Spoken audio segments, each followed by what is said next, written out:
Okay, gang, if you're trying to grow your savings, but you're also feeling squeamish at the thought of actually investing your hard-earned cash, then you're probably wondering, is there a middle ground where you don't have to worry about losing every dollar? We've already talked about high-yield savings accounts and how this type of savings account produces more bang for your buck than a traditional savings account. But there's another option to consider here that could potentially yield you even more money: certificates of deposit. So let's talk about CDs, because on the spectrum of low risk to high risk ways to potentially grow your money, they sit relatively on the low risk side. But they can yield you a higher return than even a high yield savings account, so they may be a more aggressive option for growing your money that you'd be down for, barring some important caveats, which we'll go over shortly. Okay, now you know how a savings account works. You put your money in, and barring any distinct withdrawal fees from your bank, you're relatively free to take that money out as you please. With a traditional certificate of deposit, that's not exactly the case. You can earn money on your money, sometimes at a higher rate than what a high-yield savings account might offer. But in exchange, you agree to keep your money in this account for a predetermined period of time. That can be 6 months, 1 year, 5 years, or even 10. And if you choose to withdraw before the end of the term, then you're subject to a fee and you can potentially forfeit some or all of the interest that you've accrued in that time.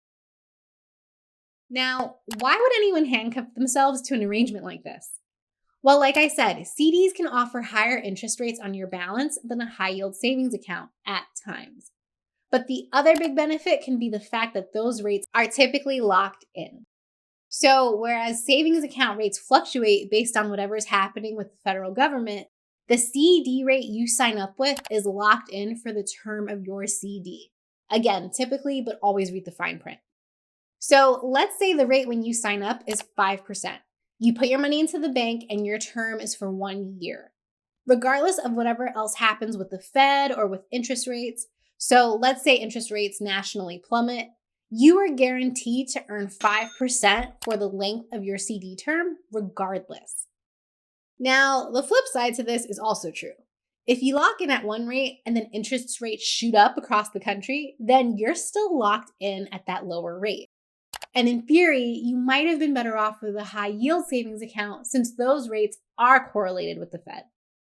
But even still, that would only be true if that higher rate is sustained throughout the term of your CD, which is impossible to predict because things are always changing with the government. So what does this mean for you?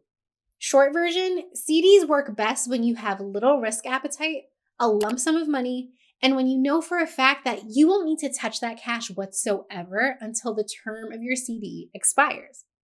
And remember, you can always use a CD in conjunction with your traditional and or high yield savings accounts, something I've personally done.